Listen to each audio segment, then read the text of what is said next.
E aí, pessoas, a paz do Senhor para todos, eu sou o Guilherme Ferreira Góes e nesse novo vídeo do nosso canal Estudando a Bíblia com Guilherme Góes, eu quero falar para vocês por que eu sou contra a redação do Enem.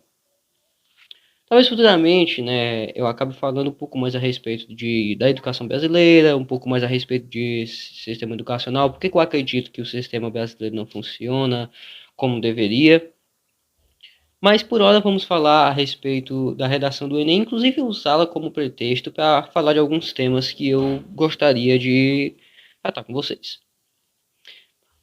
Vamos entender primeiramente o que seria esse exame. Bem, a redação do Enem é um texto que supostamente serve para avaliar a sua capacidade argumentativa, o seu nível de interação com a cultura e com a sociedade, se você está inteirado no fluxo da história.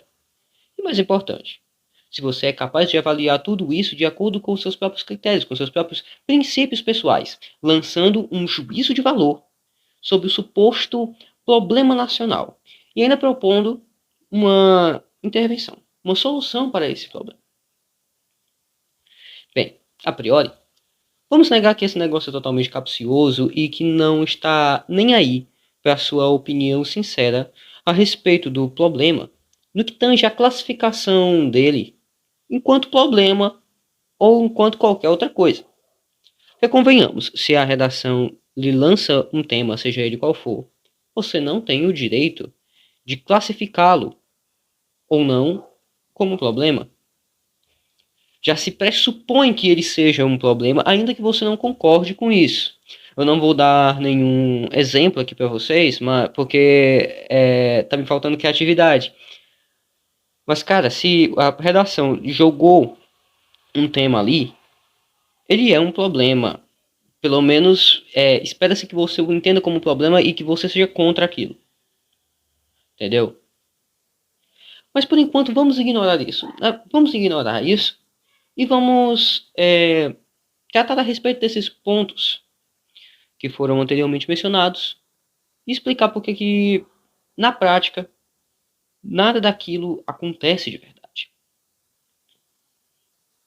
Bem, primeiramente, a capacidade argumentativa que essa redação, que esse texto exige que você tenha, não é a capacidade argumentativa de um cidadão verdadeiramente inteligente, de um leitor assíduo. Eu não vou estar jogando aqui capacidade argumentativa de grandes gênios, tá? Mas pelo menos de uma pessoa que esteja realmente informada. Não. É a mesma capacidade argumentativa de uma modernete aí que vive militando no Twitter. Você tem uma estrutura toda fechadinha dentro do texto, que você tem uma ordem específica para colocar cada elemento que compõe o texto. E, tipo, é um negócio que é tão cheio de restrições que a construção dele acaba se tornando algo robótico. Os meus professores de redação, eles sempre diziam para mim, a redação é uma receita de bolo. E não é à toa que o ChatGPT consegue fazer redações e consegue fazer redações muito bem feitas, inclusive. Esse tipo de coisa seria inimaginável com outros estilos de texto. Não que eles também não tenham suas restrições. Poesia, soneto, até mesmo aquele mais popular, né, a literatura de cordel, essas coisas, você tem suas restrições, lógico. Mas você tem liberdade para mexer com os elementos internos e estilísticos do texto, de modo que você consiga, através disso, transmitir verdadeiramente aquilo que se passa na sua alma, ou pelo menos chegar próximo daquilo que se passa na sua alma, de ter essa comunicação do seu ser com aquela pessoa que está lendo ali o seu texto. Esse tipo de coisa, pela própria estrutura da redação do Enem, isso é um negócio que não acontece, não tem como acontecer. Então, bota logo o chat GTP para fazer esse negócio aí. A interação com a cultura, cara, olha só que incrível. Vocês sabem aqui que esse canal se pretende a ser um canal que tem um conteúdo bastante cultural, de análise da cultura por um viés cristão. E bem, o nível de interação cultural que o Enem exige não é nem um pouco superior à interação cultural que a mulher do Google tem. Não é nem um pouco superior a isso. Inclusive, você consegue, tem vários modelos prontos que já te dão aquilo que eles chamam de repertório coringa. Você não precisa, sei lá, falar aqui da legislação brasileira. Você tem ali uma lei, não vou me lembrar aqui especificamente qual é o artigo, e nem tô me lembrando especificamente qual é a lei, mas tipo, tem algumas leis ali que tem dentro da Constituição que você pode colocar e aquilo encaixa em 99% dos temas. Então, tipo assim, é um negócio que é muito é muito coringa mesmo, sabe? Você consegue usar aquilo sem precisar ter nenhum referente, sem precisar saber de fato do que aquela lei se trata, sem precisar conhecer a história da Constituição, sem precisar ter lido a Constituição, sem precisar entender absolutamente nada de leis. Você pode usar alguns livros, algumas frases soltas de alguns pensadores. Os professores às vezes passam um negócio assim de Aristóteles. Então, tipo assim, o cara faz uma menção ali do Aristóteles para simular que ele sabe alguma coisa de Aristóteles. Sendo que, na verdade, ele nunca leu nenhum livro de Aristóteles. Na verdade, ele nunca fez nenhuma aula, não teve nenhuma aula séria sobre o conteúdo de Aristóteles, o que hoje em dia tá ficando uma coisa cada vez mais difícil, né, com todos esses revisionismos históricos, com toda essa cultura no meio acadêmico de tentar refazer a história, de tentar colocar uma visão mais moderna. Tá ficando algo cada vez mais complicado. Mas o cidadão, ele não precisa de nada disso para fazer uma menção cultural, colocar aquilo que eles chamam de repertório sociocultural dentro da redação. Você pode citar um negócio totalmente sem referente, sem saber de fato do que aquilo está se tratando, sem saber a história por trás daquilo, sem ter lido nenhum livro por trás daquilo. Você pode colocar uma referência solta ali, desde que esteja minimamente coerente com o textinho que você está fazendo. Em suma, você não precisa ter cultura nenhuma para conseguir fazer uma redação do Enem. E sobre seus próprios critérios, bem, ouse discordar que vivemos tempos que são mais tempos. Aquilo que eu já havia falado bem mais no início, né? Tipo, se ele apresenta um problema histórico para você, você tem que partir do pressuposto que antes era ruim e que hoje tudo está melhor. Algumas coisas evoluíram junto com a sociedade, verdade. Mas muita coisa no passado era bem melhor do que o que é hoje. Quando você estuda história, quando você estuda filosofia, quando você estuda essas áreas de humanas de forma séria, pegando um conteúdo mais bruto, você consegue entender muito bem isso. Que muita coisa do passado era muito mais honrosa, muito mais grandiosa, tinha muito mais a ver com valores, com princípios. Funcionava melhor, até mesmo do ponto de vista social. Mas nesses textos assim, cara, você já tem um viés ali. Você tem que partir desse ponto de vista assim mais positivista, entende? Então, não existe os seus princípios ali. Não existem os seus princípios ali. É os princípios do poder estabelecido. E que na nossa cultura atual também, né, convenhamos, muitas vezes se confundem com o próprio ser da pessoa. Porque as últimas gerações foram educadas a pegar todas essas vulgaridades mais baixas do ser humano e trazê-la para o patamar de essência individual. O que tem formado gerações cada vez menos inteligentes, cada vez menos intelectuais, cada vez mais afrescalhadas. Pessoal, eu acho que talvez essa seja a pior crítica que eu tenho a fazer pro Enem, a fazer da redação do Enem. Quem disse que esse cidadão de 17, 18 anos tem alguma condição de lançar um juízo de valor a respeito da sociedade e de propor uma intervenção sobre isso? Se você pegasse o tema da redação e desse pelo menos um ano para a pessoa estudar esse negócio, talvez, esse cidadão tivesse o mérito suficiente para escrever um texto de 10 linhas a respeito daquele tema.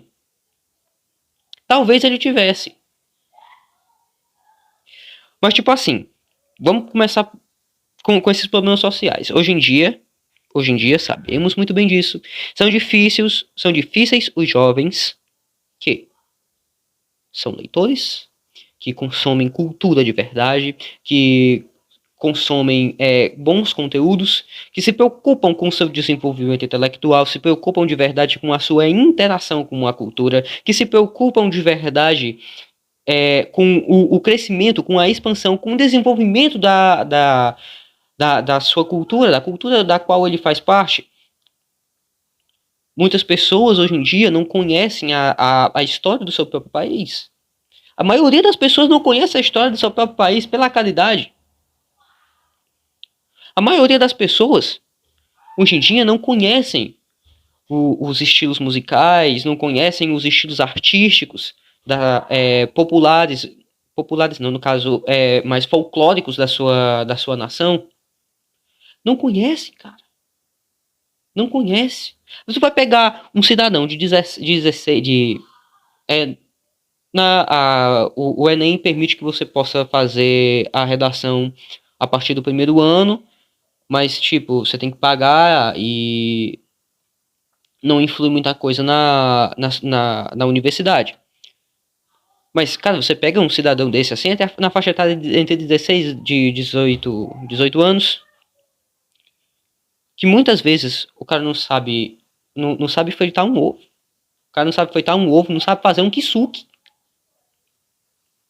É incapaz de arrumar a própria cama de manhã. Mas você exige que ele dê pitaco a respeito de um problema nacional. E muitas vezes ele não parou 5 minutos para refletir sobre aquele problema. Sobre aquele suposto problema. Muitas vezes ele não parou 5 minutos para refletir sobre aquilo. Às vezes é arriscado aquele tema ser tão exótico para aquele cidadão que passou tanto tempo só consumindo TikTok, só consumindo pornografia na internet, essas coisas assim. E arriscado aquele tema ser tão exótico para ele que ele veio descobrir que aquele tema existia no dia que ele foi fazer a prova. Entendeu? Esse tipo de coisa é arriscado. Então, tipo assim, pra gente conseguir ter um mínimo de noção sobre qualquer tema, dá um trabalho tão desgraçado. Eu me lembro que uma vez eu fui fazer um trabalho de história na escola. E tipo assim, cara, ninguém da minha turma fez o que eu fiz. Não tô falando isso pra me gabar, mas é mais pra dar um exemplo pra vocês. Era sobre a Revolução Russa. Eu li um livro. Eu fiz um resumo de bem umas 12 páginas assim de conteúdo que eu fiquei tirando de sites da internet. Eu consegui umas aulas gravadas. As aulas eram mais ou menos 4 horas. Eu passei umas 8 horas ali estudando através daquelas aulas, fazendo anotações daquele conteúdo. Eu vi podcasts, vi algumas outras videoaulas na internet. Tipo assim, eu passei umas 2 semanas com o meu estudo mais focado em Revolução Russa. Me tornei um especialista em Revolução Russa? Não. Não me tornei um especialista em Revolução Russa. Tem muita coisa de Revolução Russa que até hoje eu não sei. Tem muita coisa de Revolução Russa que até hoje eu não sei. A bibliografia que o cara tem que ler para de fato conseguir entender alguma coisa de Revolução Russa é gigante. Então, pra gente conseguir, cara, rastrear compreender um fato histórico dá uma trabalheira tão grande. E aí você espera que o cidadão ele seja capaz de, em minutos, tirar da cabecinha dele, que muitas vezes é vazia, que muitas vezes não tem nenhum conteúdo que preste ali dentro, um texto decente, que vai explanar bem toda a suposta problemática em volta daquele tema que está sendo proposto ali, e que ele ainda consiga propor uma solução. Cara, quantos gênios da nossa sociedade conseguiram passar um diagnóstico bom de problemas sociais e não conseguiram propor uma solução para eles. Meu Deus do céu! Aí tu vai inflar o ego dessa pessoa, fazendo ela pensar que ela é capaz de fazer isso, como se as bases da nossa sociedade, né, tivessem sido discutido ali na calçada junto com os vizinhos. Eu acho isso uma coisa tão tosca, uma coisa tão, uma pequenez tão grande. Às vezes a gente consegue driblar isso, né? De vez em quando você tendo ali um pouco de consciência literária, você tendo ali um pouco de habilidade de escrita, um pouco de habilidade um pouco de habilidade linguística, você consegue driblar um pouco essas falhas. Uma vez eu me lembro que eu tinha feito uma redação, e foi uma redação que eu tirei uma nota muito boa. Eu não me lembro qual foi a nota específica que eu tirei, mas foi uma nota legal. Foi uma nota legal. Não chegou a ser um supra-sumo, assim, não chegou a ser uma redação nota 1000, mas foi uma redação legal. E eu praticamente fiz uma pregação ali, porque eu tava com aquele dia com tanta raiva. Eu tava estressado com alguma coisa que eu não me lembro o que era. Aí eu peguei assim, rapaz, meu repertório sociocultural aqui vai ser a Bíblia, e eu vou desenvolver esse texto todo aqui com base na minha fé, com base na cosmovisão cristã. Deu certo. Deu certo. Tipo assim, cara, tu tem que ter assim você tem que ter pelo menos um certo nível de leitura para conseguir fazer esse tipo de coisa, e ninguém vai se importar no final das contas com isso, tá? Ninguém vai se importar no final das contas com isso. E dificilmente tu vai conseguir fazer alguma coisa que preste. Não serve nem como um treinamento para nada. Entendeu? Ah, sei lá, eu vou fazer isso daqui e vou usar a redação como treinamento para escrever grandes textos no futuro, porque eu quero ser um grande escritor. Existem outras formas. Não vai servir como treinamento. Cara, assim, eu não sei por que esse texto ainda é levado tão a sério aqui no país, não. Por que isso é levado tão a sério aqui no meu país, não. Então, pessoal, é isso. Eu explanei aqui toda a minha crítica, tudo aquilo que eu sinto por esse exame. Se você discorda de mim, sinta-se à vontade para colocar todos os pontos dos quais você discorda nos comentários, tá? Pode deixar aí nos comentários. Se você me convencer de que eu estou errado, de que a redação do Enem é um negócio lindo, maravilhoso, cheiroso, suprassumo da escrita nacional, da literatura nacional, o jovem ali deve ser levado mais a sério, que ele pode ser muito melhor, muito mais profundo que Machado de Assis. Pode deixar tudo isso aí nos comentários. Se você concorda comigo também, deixa nos comentários. Só não deixe de comentar, por favor, tá? Não esquece também de deixar seu like, se inscreve aí no canal para você não perder os próximos vídeos. Compartilha pra geral. E é isso, pessoal. Tchau e amém.